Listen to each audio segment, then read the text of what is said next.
since I've seen you last, if you had to encapsulate what's changed between when I saw you last in, let's call it early 2020 and now, how would you even explain that? I mean, it was an unexpected roller coaster, every single front. Family, health, work with a number of jobs. So everything, I think, I'm grateful to be able to say everything happened the way it was meant to, in terms of my kids are healthy, my family is healthy, I'm able to spend time with my parents and help take care of them, which is both a privilege and it's required a recalibration of my own schedule as well to free up that time to handle the logistics and the care. I've had some of like my biggest dreams come true. So you know me forever. So you know, like I've been the world's biggest Taco Bell fan. So since we last met, I actually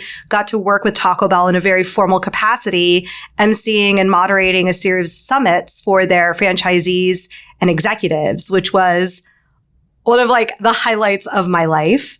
I wrote a book about the vice president, Kamala Harris, which if you had asked me at Hey Mama, I would have told you calling Biden Harris. I kept saying it during that primary. Nobody believed me until it happened. And now everyone's asking me what's happening this year. And I'm like, I couldn't tell you. I have no idea. Well, you called it last time, so yes. You never know. You never know. The expectations, though, apparently are high, right? Everybody thinks that you know what's happening next. Yes, I don't. Yeah. I think I knew it after the 2016 election. I'm like, there's too many changing factors. I have no clue. So let's back up a little bit. Okay, so you have been working with Taco Bell and you wrote a book. Yes. So let's start with the Taco Bell part. Just inquiring minds want to know, what's your favorite item on the Taco Bell menu? I mean, I'm so glad the Mexican pizza's back. I love that. I love the Mexican pizza, and I like 2 Diablos all over it and then like a little dab of fire right before I take a bite.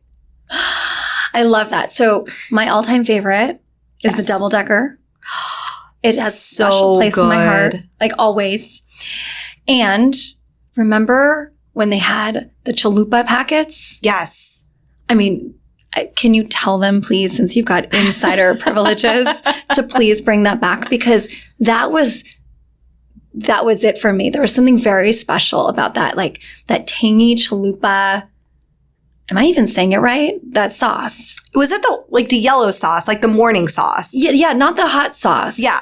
But I know what you're talking about. And it was like a sweet, tangy. It was like a special sauce that they launched when they launched breakfast. It had a lady on the brand logo icon situation. Anyway, it was amazing. They need to bring it back. You know, my friend Anub actually has he fully knows that sauce and probably has a stash in his apartment. So we'll work on a campaign to bring that back. That might be very old. I mean, hopefully it's the amount of citric acid put in a Taco Bell sauce packet, that stuff will it's like Twinkies and cockroaches. It will outlast the apocalypse. Oh my gosh. I'm not sure they want you to be sharing that, but I love that chalupa sauce might come back, because that would be a guilty pleasure and make me go back to Taco Bell. I don't think we should ever ascribe guilt with anything that brings us pleasure. This is true. I actually think we should abandon that adjective, and they're just pleasures. I do love it. And I'm so excited that you're getting to work with Taco Bell. Yes. Because that is huge. Yes. And it was a dream. Okay, so on to the book part. Yes. The book part was a dream that you've had for quite some time? Both and. Okay. Which I feel like sums up everything I do on the internet and in life. I had been a long time fan of Vice President Harris, then Attorney General Harris. So something about me is I fall down nerdy rabbit holes all the time. And I get so invested in a particular topic. It's all I want to talk about. I am just reading books and doing research, not for any other reason other than my own nerdy interest. And the financial crisis of 2008 was a big one of mine. Mm-hmm. And something I was always thinking about was what happened to the people who lost their, not the banks, which got a lot of the reporting, not the insurance companies, not the builders, but the people who thought they had finally gotten that leg up to be able to get a home, owned their first home, biggest dream. We call it the American dream. All of a sudden to have that dream ripped away from them because of this greater massive crisis. What about them? And something that I was fascinated by was the negotiations between state attorneys general, the federal attorney general with the banks and the insurers. And so one news story that kept popping up was California's Attorney General, Kamala Harris, who had joined the fight late because that election took a while to be called. It was a very, very close election. I think it came down to like hundreds of votes. And she immediately pulled California out from the negotiating table because she said this total package won't even, for the country, won't even put in a dent to my citizens of California, to my constituency. Game over. And when she walked away, she started working with other attorneys general who weren't pleased with the bill. Beau Biden from Delaware was one. Catherine Cortázar, the senator from Nevada, who is then Nevada's attorney general, she was another one who supported her. And they all worked together to eventually negotiate a much bigger bill where I think California got triple than what they were projected in this. And she went further and negotiated further from the banks. And so I didn't know what Kamala Harris looked like until I was just on a business trip, had CNN on in the background, answering emails. And this woman who looks like she could have been my cousin walks across the stage. And I'm like, who that? And it's like the Chiron said, Attorney General Kamala Harris. And I was like, Kamala Harris looks like she could be my family. And then I abandoned that email. Apologies to whoever I was supposed to follow up with, and went on a deep dive of her. And then what really struck to me about her is she was a woman who was probably one of the only women in a room being in a defense attorney or district attorney, being a prosecutor, then being a lawmaker. She was likely one of the youngest people in the room. She was one of the only people of color, if not woman of color, in the room. And she was both Black and South Asian. And I was like, this is a woman of multitudes who clearly has a lot to teach me. So let me create my little mentoring from afar cheat sheet guide and study what she's done and figure out what works for me. So I had been doing that since 2009 and quietly on my own. So to be approached in 2020 to basically develop that into a book when the editor had no idea that this has been like how I felt about the vice president and what I was working on for so long was a dream come true. So in some ways, I had been writing this book for a very long time, not even realizing it was going to be a book. And another way, it was also the quickest writing process. I wrote it in like 2.5 months. It's amazing. So what is one of the biggest life lesson takeaways that you learned from studying Kamala Harris? It is your name and your voice. Your name and your identities are your multitudes. And kind of the thesis is you don't let anyone tell you who you are. You tell them who you are. And that was actually advice given to her from her mother, Shamala Gopalan Harris, that I've really taken with me in developing this multi-hyphenated career. If someone can't imagine that one person, and let alone a younger woman, could do all the things, well, then that's a lack of imagination on their part, not a lack of competency on mine. That is brilliant. I mean, that is an incredible takeaway that I hope everybody is writing down. And I'm so glad that this is recorded because I'm going to listen to that over and over again. It's incredible. And speaking of, what came to mind when you shared was there are all of these people who sell their names and their namesake as a brand. Mm-hmm. We've seen it happen in fashion. We've seen it happen in fitness and then they sell, right? So they have this amazing brand with their name attached and then they sell. And all of the people, at least that I know personally who have done that, have all been very disappointed with how their namesake and their brand was actually managed and portrayed and represented. So they all have tried to get it back. Mm-hmm. And I think that 2 of the 3 have successfully, that I know personally, have gotten them back.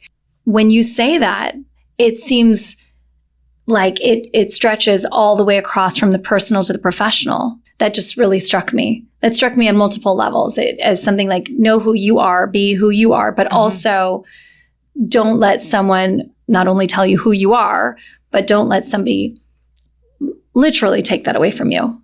I agree. And I think it's very important that if you're going to build a business based on your brand or your personhood, try to think about what is something that you could sell and name it accordingly, which is what I've done with my 5 Smart Reads news curation, is because that could be its own spin out newsletter that I sell down the line to a media company or to someone who wants to grow their audience.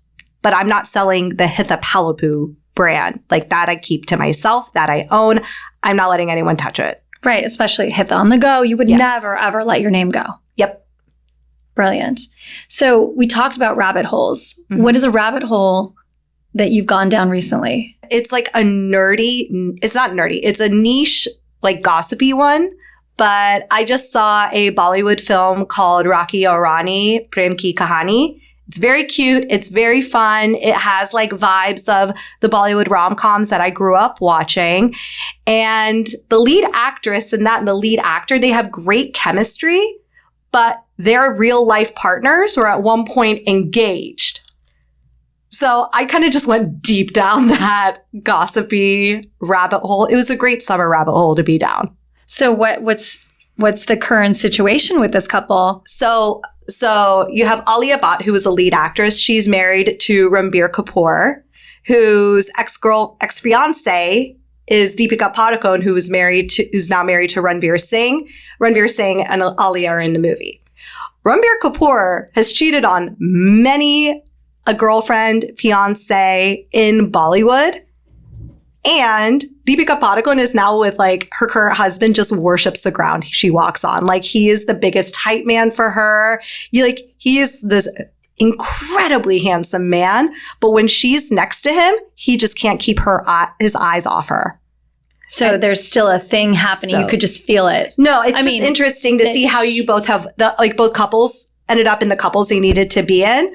But there's still chemistry in the original. Of course. Yeah. And I think like they still act in films together and whatnot. And it just is interesting to think about gossip is fun. And I love like the salacious, juicy stuff as much as the next one. But people do grow up. And for all intents and purposes, it looks like Ranbir has gotten over his playboy ways and has settled down into a really great marriage and stable marriage with a woman who's like the Jennifer Lawrence of India.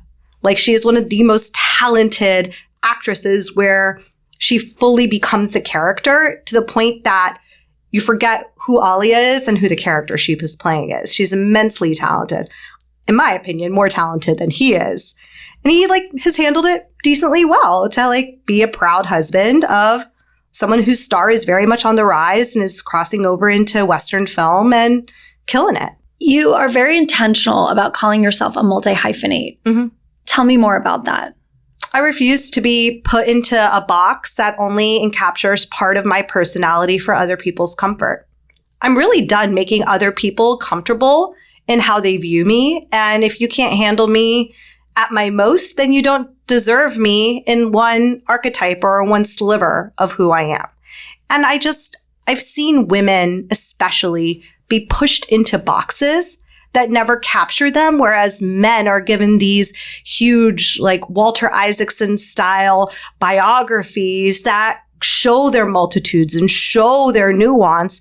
Meanwhile, we're reduced into really sometimes negative stereotypes. Right. Stay-at-home mom is one that comes up a lot, or a specific job function at a corporation. Mm-hmm. Usually those are the two, right? Like, you get those, and then you're right. Then there are some other negative, but I'd be curious to know. So when did you realize that I want to be known as this multi-hyphenate rather than just the CEO, which is amazing, this incredible title as CEO of Roshan Pharmaceuticals? I actually can't even remember the first time I called myself a multi-hyphenate. So it had to have been over 10 years ago. And even before I had kids, because for as long as I've been creating content online and speaking, I've also worked in pharma. It's never, ever, maybe the other world has kind of viewed an either or. For me, it's always been both and. And I think at some point I just got tired of shrinking myself to the room I was in and the audience I was with. And I'm like, no, you're going to get to know me for all of me, not just a sliver of me. From there, I just would say it, and it invited curiosity. It never invited judgment, which I think gave me the confidence to keep calling myself this. And speaking of curiosity, you've really grown up in a male-dominated industry, pharma.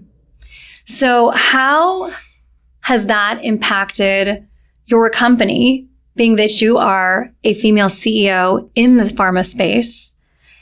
And what do you think that pharma as an industry can do better?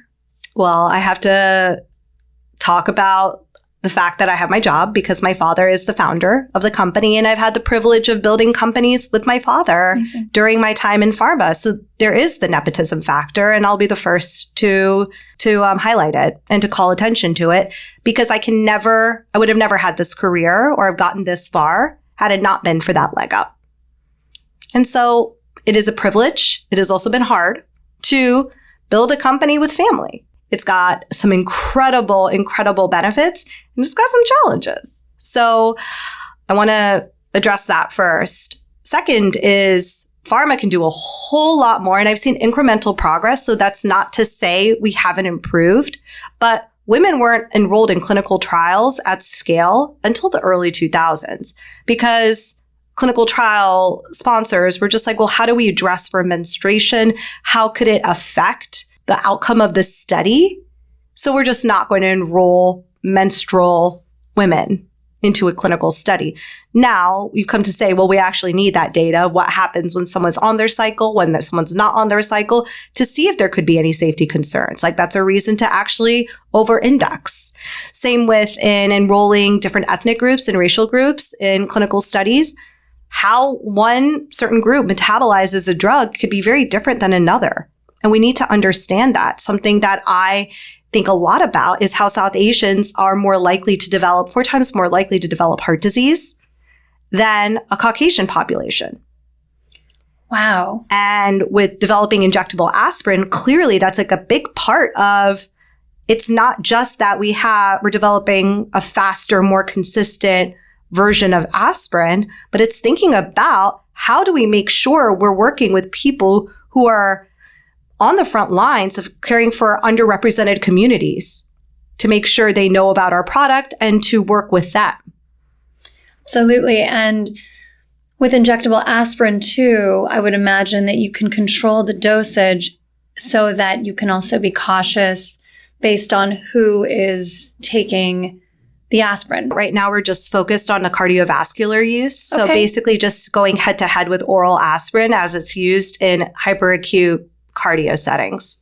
So tell me more about that. And is that because of the need in the South Asian community that you've seen that this direct correlation to heart disease? It's actually larger. Heart disease remains the largest killer in the United States, more than cancer, more than stroke, more than diabetes. It is still what is largely killing American and globally people, men and women. With the case of heart attacks, women's heart attack symptoms are very different than men's. Tell me more about that. Are more subtle. They might have shortness of breath. You may not have the chest pain or the shooting pain in your arm. Women can be nauseated as a symptom. They can have symptoms that may get them triaged for a panic attack or food poisoning, not necessarily a heart attack. And we've made great advancements in improving managing cardiovascular health at an early diagnosis for people who might be risk of a heart attack, and surgical treatments in care of heart attacks. What we haven't really innovated in is the diagnosis. And that is, there are 3 things that happen when someone is suspected of a heart attack and they're in the emergency department. They're given aspirin, they're hooked up to an EKG, and they're given a blood test to evaluate their troponin levels, which usually indicate heart attack if there's a blockage that's impeding flow to the heart. In those cases with troponin, women have we are more sensitive. Our troponin levels tend to be lower. So what might look healthy for a man could indicate a woman could be very much having a heart attack. So we've made improvements with a high sensitivity troponin test. EKGs are EKGs, but even then, our symptoms in our EKG could look very normal when someone is still having a heart attack. And the last is aspirin. Oral aspirin is a great drug. It is so effective and so useful. But for someone where every minute counts, waiting a minimum of 20 minutes for it to enter your bloodstream and then it being widely variable from patient to patient is not going to, it could be life or death. So having a faster onset, consistent presentation of that same aspirin can hopefully, we hope, will help save lives. That's brilliant. And how far along are you with getting the drug approved? We are in development.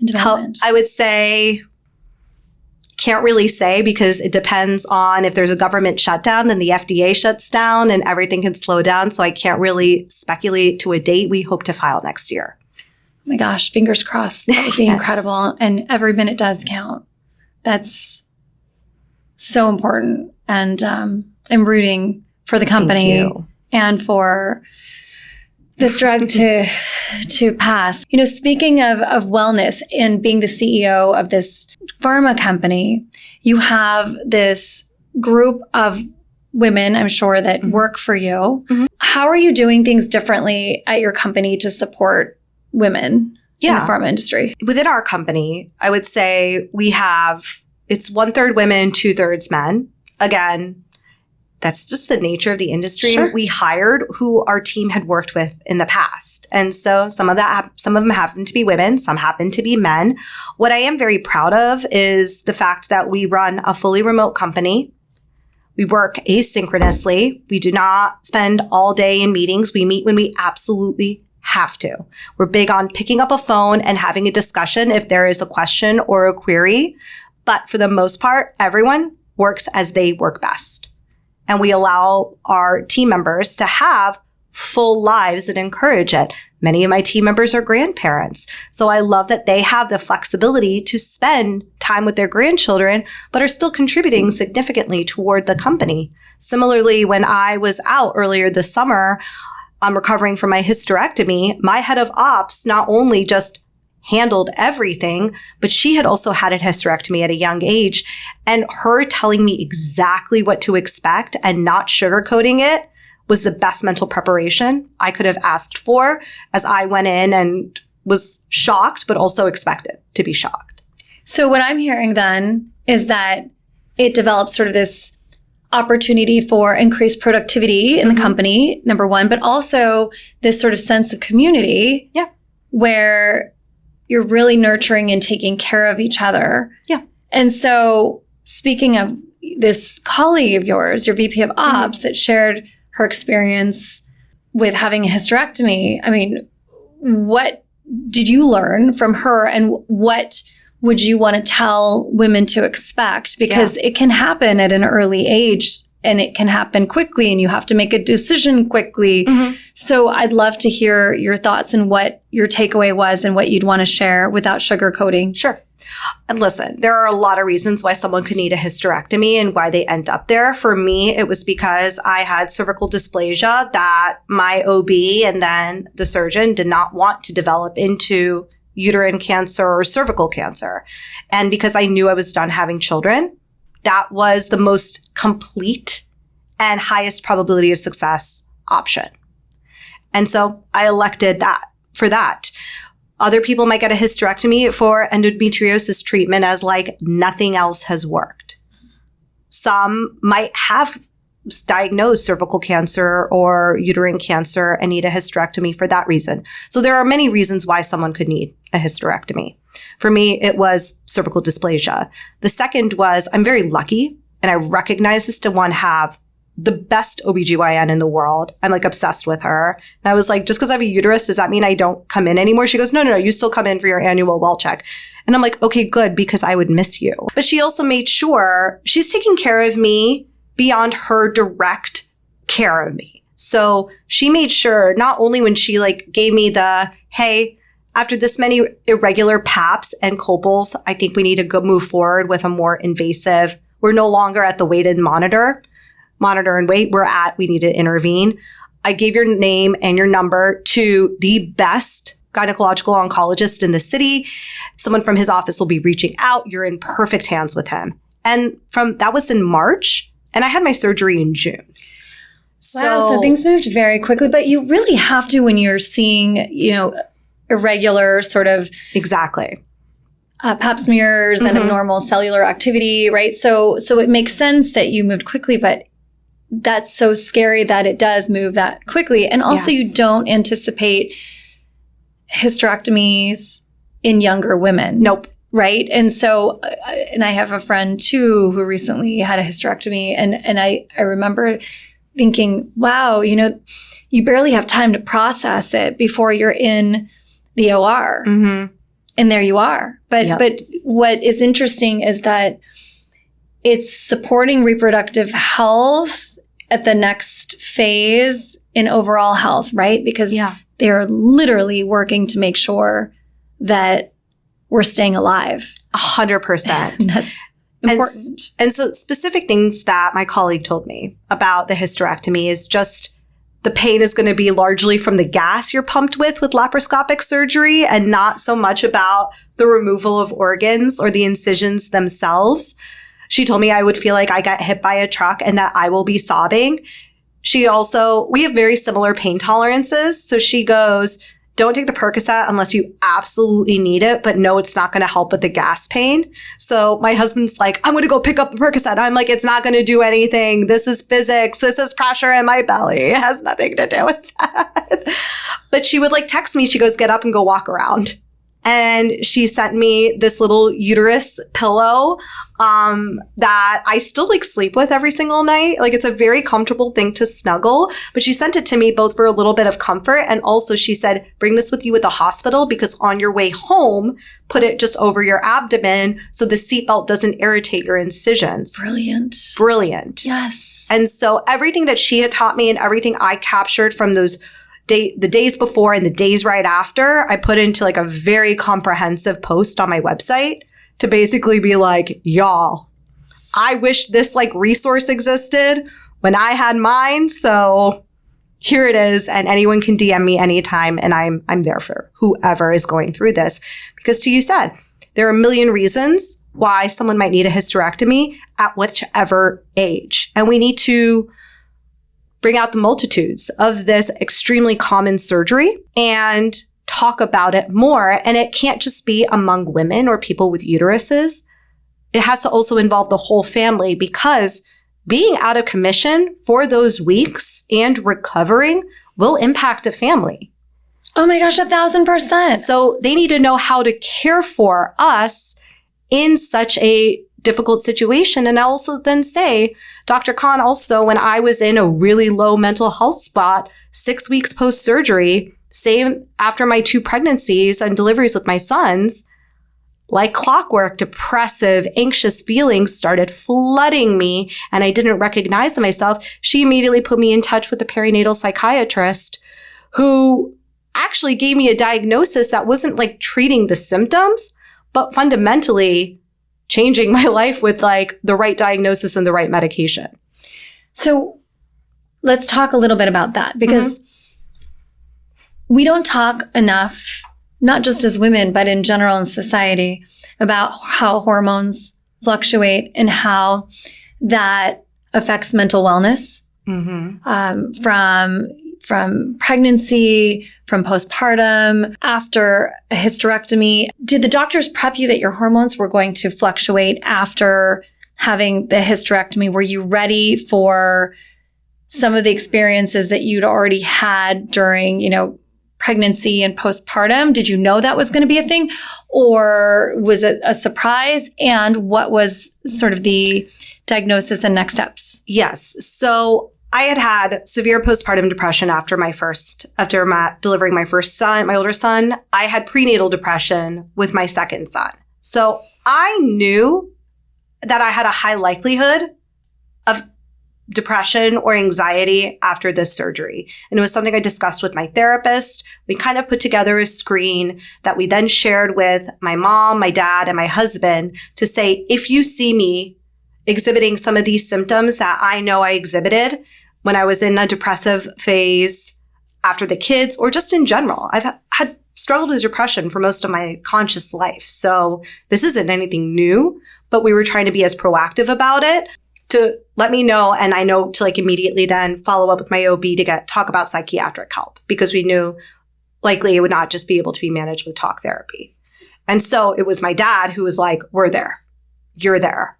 And I did. I talked to Dr. Khan, who then referred me to an amazing psychiatrist. And in that very first appointment, when I gave her the whole history, I don't think I've actually talked about this publicly, but I'm happy to hear. She said, your depression and your anxiety are symptoms. This isn't the root cause. I wouldn't call you having clinical depression or clinical anxiety as your definitive diagnosis. She goes, from what you tell me, it sounds like you have bipolar 2. And you hear bipolar and you have a certain stigma in your head. And I certainly did. And I was like, can you explain why you think it's this? She said, sure. She goes, with bipolar 2, the manic and depressive episodes can often be so subtle that you just think you have hyperproductivity and you're feeling a little sad. Fascinating. So you're super productive and sad at the same time. So you're overcompensating. It's like I lived on a constant roller coaster. I'd be up, down, up, down, up, down, up, down, but it would be such subtle up, downs that I didn't recognize it wasn't healthy. I just thought that's how I am. But doesn't that, what you're sharing right now feels like life, right? Like most of us. For me, it was, I would have some self-sabotaging behavior, like where I would drink too much, like to like cope with my stress. And it was pronounced and it was in a pattern enough. And I had increasing pretty bad depressive episodes over the past couple of years where I said, this is no longer livable like this. Like I need help. And really, I thought she would say, you have depression and you need an SSRI. And she goes, has an SSRI worked on you? And I go, an SSRI, please explain. It's just it's a certain class of mental health drugs. It's like selective serotonin receptor inhibitors. I see. So it addresses for one specific neurochemical imbalance in your brain. For me, the depression was a symptom. It wasn't the root cause of why I was feeling this way. But oftentimes, depression and anxiety are symptoms of a root cause that we're not able to And identify. I'm not saying, No, that's why I'm so curious as to, and that's why it's so fascinating, because I think this is another topic in mental wellness, right? That people are so afraid to talk about. Yeah. Why is it that every conversation around women's health always has a stem of being taboo? I mean, think about it. Like everything we're talking about, people are afraid to talk about because, I mean, no wonder why people branded us as witches and burned us at the stake back in the day, right? 100%. And listen, I'm gonna cop to it. When I heard bipolar, I didn't hear the bipolar 2 and the subsequent direction. I just was like, oh my God, I'm insane. And again, like this language we have normalized to just describe and to stigmatize what is just basically a neurochemical imbalance in your brain. We really need to be more mindful of how we talk about it to create greater empathy of what is shockingly normal. So rather than give me like a drug that's usually prescribed for clinical depression or anxiety, she prescribed a mood stabilizer for me that has changed my life. Like it's been 8 weeks and already I'm just like, is this how I was supposed to feel? Like there's still ups, there's still downs. That's life and that hasn't gone away, but I'm able to manage the downs and the ups, still celebrate and enjoy the ups, but they're not like manic and euphoric and like at a top of a roller coaster where you're going to go crashing down. There's a saying, as you know, the highs are high and the lows are low. Mm-hmm. And we're sort of educated to believe that that's very normal. I mean, so that's why when I'm hearing you say that, if we don't know what is and isn't sort of homeostasis or meant to be homeostasis for our bodies, then how do we know if it's up or down? And you're speaking and I'm like, well, I should probably get checked, you know, because we all have lives that feel like roller coasters at times, sometimes more than others, depending on what's happening in our lives. Yeah. But as you're speaking, I'm thinking, well, could I feel better more consistently all of the time? Right. And that's why I just feel like education is so key. And right, the vernacular does need to change. Yeah. I mean, from the word bipolar to Words like crazy, crazy, or even like, I'm going to go far off on the reproductive, female reproductive side here. But when people talk about spontaneous abortion or miscarriage, geriatric pregnancies, I mean, these words are so hurtful. Yes. And so awful. I mean, and clearly created, like these terms were created by men. 1,000%. That's why I love that you're a CEO. Nepotism or not, I love that you are killing it being a CEO, a female CEO of a pharma company, and changing the perspective on what the industry needs to look like and how a company, number one, should be run, but also how we can support an entire company, men and women, inclusive. Yeah. And that's part of it, is being inclusive. I feel like growing up in a male-dominated industry, I got my start in auto. And then maybe it's not forever, but I finished a few years ago my corporate career in auto. And it was largely male-dominated. Not largely, it is male-dominated. And I had an amazing experience on the back end with that company. And on the front end, it was a major learning of my life. I don't look at it with regret, but wow, yes, things have changed, but not really, right? I mean, you still don't go as a woman out past witching hour with, the colleague set that gets hammered. I mean, you're just inviting bad news bears. And you're also penalized if you're not able to go and hang for a period. It's like damned if you do, damned if you don't. True. I always knew there was a specific time of the night, especially when I was single, that I needed to be out, that I needed to go home, that nobody would notice. Yep, your Cinderella hour. Yes, because that's when everything would change. People would get very loose-lipped and they would share way too much. And find that was interesting. I purposefully didn't drink that much in those settings. But then later on in my second career, when I was married, I would just slip out early because I just thought, okay, I am more comfortable, in myself and with these people, but I'm still just not going to be out late because then I might drink too much. And then, who knows what's going to come out of my mouth. And the authentic me is pretty filterless. So therefore, I didn't stick around. But it's interesting. I feel like being in a male-dominated industry can be very, very trying. And I think that's why I've always had the second career as a content creator, because I needed to fill another cup with what I had been missing in that industry. And I knew I could still work on making life sciences a more inclusive place and a safer place for women and underrepresented folks. And know that by blogging and writing online, I could also be connected with an incredible group of like-minded women who had their corporate jobs and were also building these digital empires on their own. I feel like you've been very supportive of women, particularly female entrepreneurs and moms. Are you still very connected in sort of that realm? And are you doing any special projects to that end? I'd love to hear what you're up to. Right now, I am not as involved with the communities just because I feel like if I have time or bandwidth, I'm either with really close friends or I'm at home with my own family. Sure.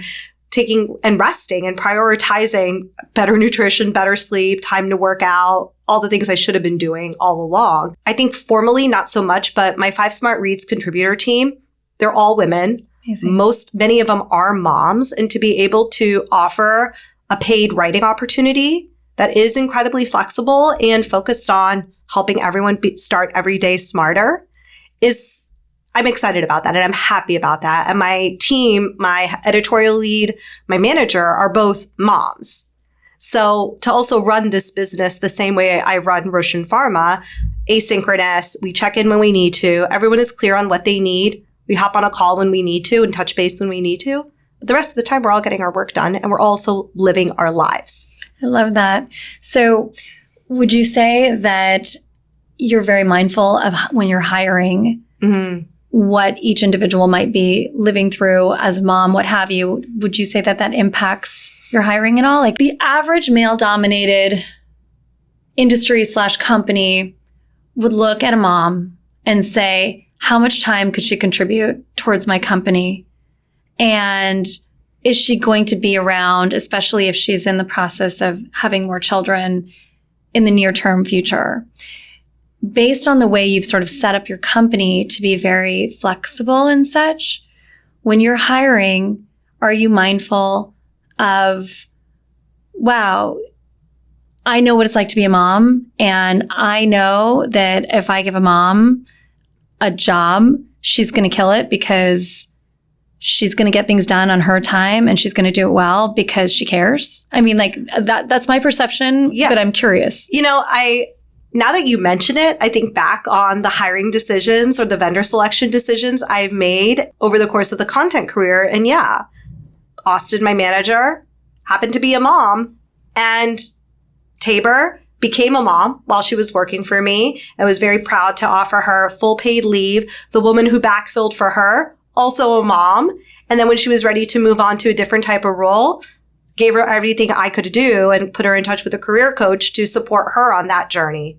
My PR, my comms team, run by a woman I met when I was pregnant. She was a mom of 3. And I was like, oh my God, I hope like my brand is at a position to be repped by you one day. And like Rakia is amazing. And to this day, I still ask her mom questions and like PR and comms questions. So she's just a great, great friend. And the graphic designer I'm working with and developer for like a full digital rebrand is someone I met in the Hey Mama community when I was looking to do give my pitch deck for Roshan Pharma a glow up. Worked with her. She's been amazing. And now I'm like, oh my God, I trust you. Please help me with this. So speaking of glow ups, yes. If you could give any piece of advice to the pharma or any male-dominated companies out there about hiring a mom, a woman, but specifically a mom, what would you say? I would say mothers are like the best resource to hire for. Like motherhood prepared me for entrepreneurship and like fundraising better than anything else because I'm very comfortable with rejection and negotiating with irrational beings and having to get to a very specific outcome. Like I have been told no more times in that 7 to 8 o'clock hour of getting my kids up and ready and fed and off to school. And then I will be told throughout the work block when they're at school. I'm like crying because this is so true. I'm like laughing, crying because the rejection is so real. And that is so much more personal than anything could ever be in the workplace. I'm literally crying, laughing. Like I can really shrug off a no to a potential investor or partner so easily. Like my children have prepared me for this. Right. And then maybe that no becomes a maybe because you're like, well, I'll just try again later, maybe after you're fed. Because exactly. It's like, whoa, buddy, big feelings. And then also in the nature of drug development, way more things go wrong than go right, which also explains motherhood and parenting in a nutshell. So with my team, I constantly remind myself, if this were easy, everybody would do it. It is not easy. You need to have a certain level of grit and resilience and being comfortable with failure. And motherhood really prepares you for that better than anything else. 1,000%. If you had the opportunity to do anything all over again, what would it be and why? I mean, this is such like a cliche answer. I feel like everything has really informed. Everything experience I went through has helped me become the person I am today. I would not have bought some of the things I bought in like my early youth. Like, why did I need that many going out tops? Why did I need 5 pairs of those Steve Madden platforms? Why did I spend so much money on drinks and like going out? I wish I had just stayed in a little more, saved my money a little more in my early 20s. Oh, and I wish I had never over-tweezed my eyebrows. Because now I spend so much money on microblading. I'm just trying to get back there. I am in that process of just trying to get them back? I have a great microblading person. She's like right around the corner from here. Okay, I need to learn more about microblading in general. It's just like temporary it's like a semi-permanent tattooing. Okay. But she's amazing. Really? She's amazing. And like I gotten touched up and it had been over a year. So like she's fantastic. I love it. Okay. So yeah, I wouldn't have plucked my eyebrows. I would have saved my money. I wouldn't have gone out so much. Like that's about it. And is there anything in terms of your business that you would ever have changed? I mean, I have things that I wish had different outcomes. There's a lot of development programs I worked on that I wish had worked out, and we hadn't had unfavorable clinical study results or major manufacturing challenges, or the partnership would have worked out. But I've learned so much from all those failures that I think have prepared me to run and lead this company and this development program the way I have. So yeah, I would say specifically in Roshan Pharma, I wish I would have brought on Beth sooner, our head of ops. I wish I would have hired our particular law firm, outside counsel, sooner, because they're fantastic. Like they're truly amazing, and I really enjoy them, and I'm grateful for them. And I feel like lawyers often get a bad rap, but I'm like, oh my God, for every founder out there, your law firm, your outside counsel can make or break your business. So hire carefully. And if you feel like it's not the right fit, move on immediately. Do not try to make it work.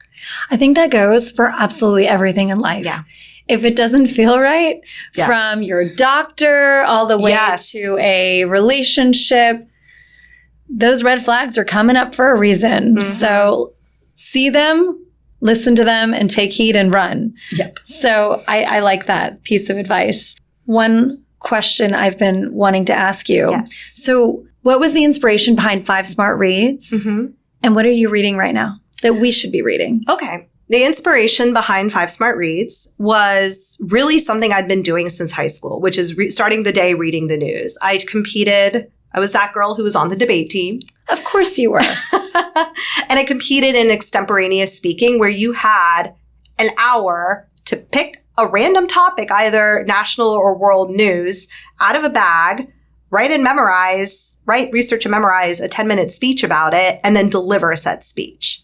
So just having a pulse on what was happening in the world was like just a necessity. So that way, when you did the research phase, you weren't completely informing yourself on the subject. So that habit just kind of continued on throughout life. And I remember, 2 years into the Trump administration, people just had news overload. Don't we still?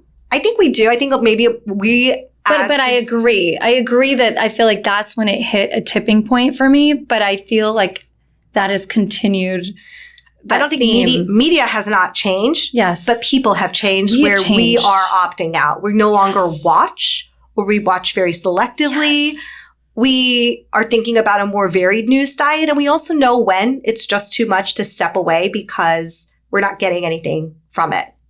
So 5 Smart Reads was really be able to say, hey, this is a little bit more, the skim kind of highlights what's already trending. Niche news often went so deep into granular, like rabbit hole-y detail that I knew that wasn't accessible for most people. So I said, okay, what caught my eye? And it usually was explaining a kind of a healthcare story because I had the subject matter expertise to help explain that. It was a couple like global news stories or news stories focused on women, focused on moms, focused on groups of color that I was like, this isn't getting the attention it deserves. And then kind of some fun, inspiring stories as well, because we want it to feel happy and uplifting, not just doom and gloom all the time.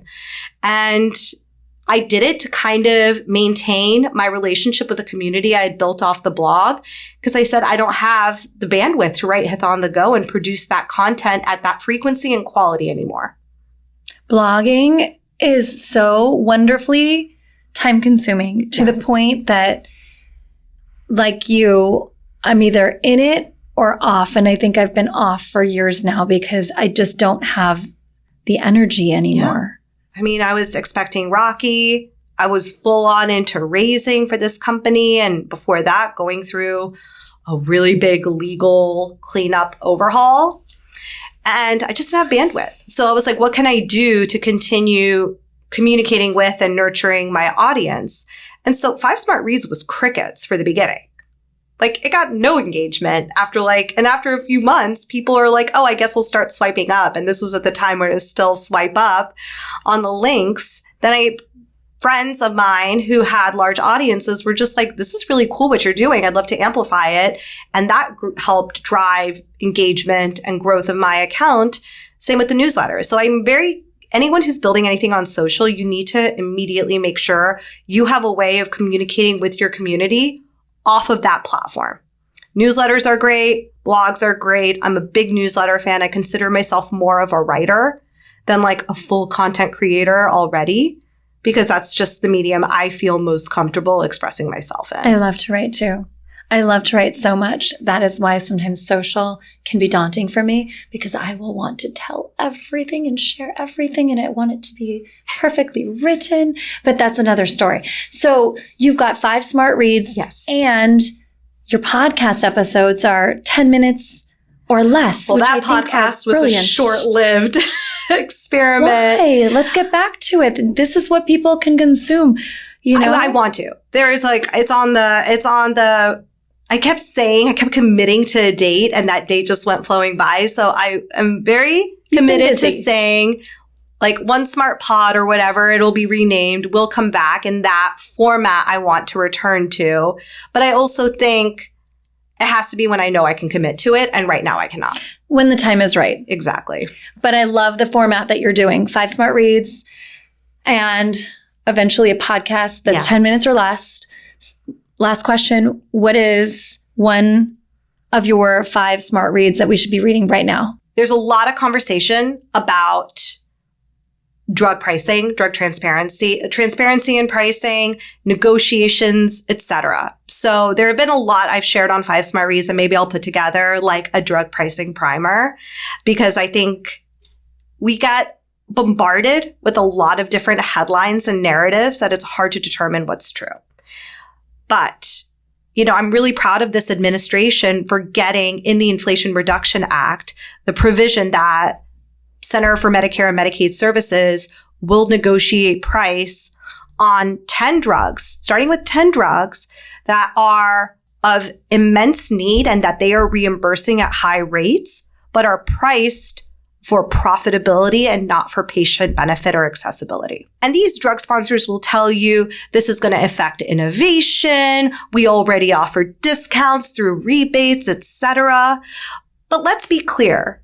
In my industry, it's little guys like us who are doing the big bulk of innovation. Global biopharma has some things that they're scaling up, and they are commercial engines, but they are no longer R&D centers anymore. They're acquiring technologies from small companies like us. So I call BS on that, 1.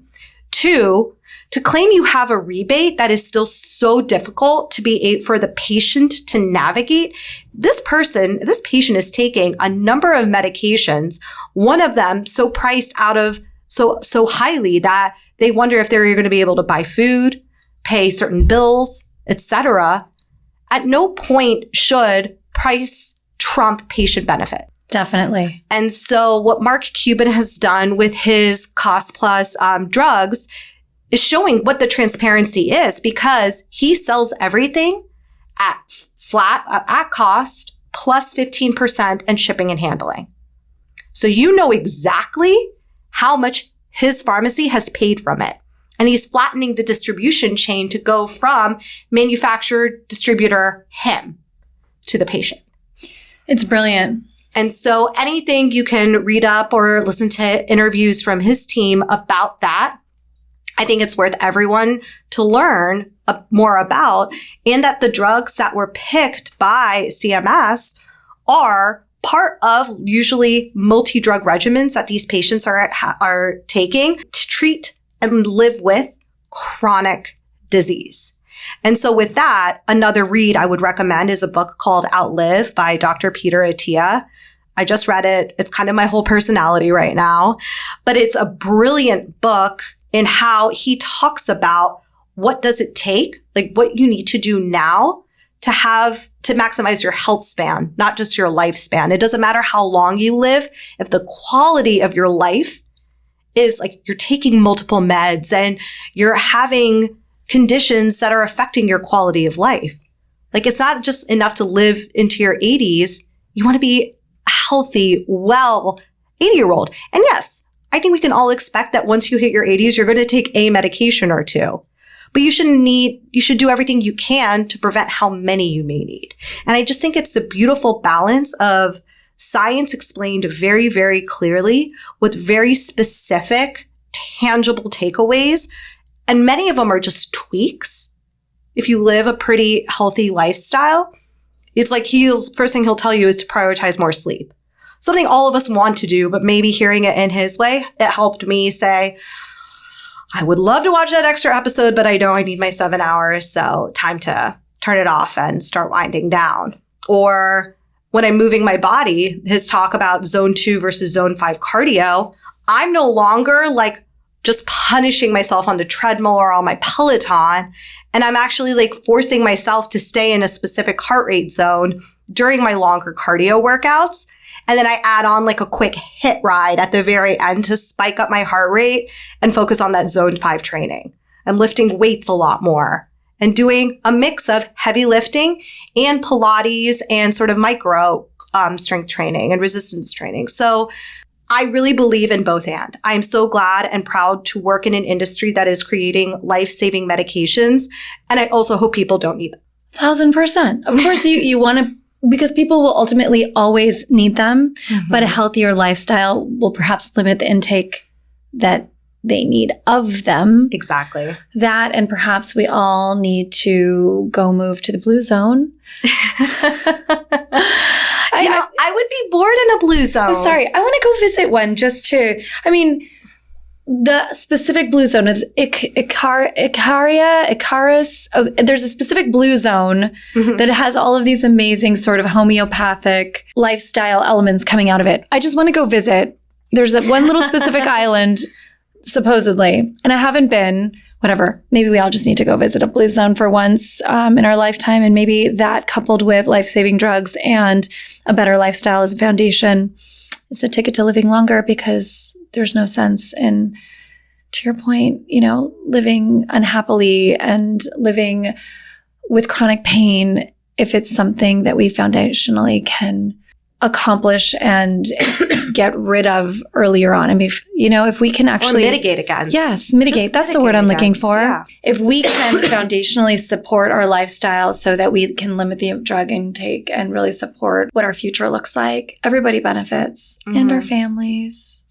I'll say the last thing is, in America, we don't have a true healthcare system. We have a disease management system. Oh, of course. That's we treat insane. the symptoms, not the foundation. It's insane. Well, doctors, the way they are trained is to diagnose and treat. Yes. So I think when we talk about healthcare reform, it's how do we make nutritionists and health, fitness, clean water, clean air, safe living environments, that needs to be a part of the system. And public health has been crying for this for years, if not centuries.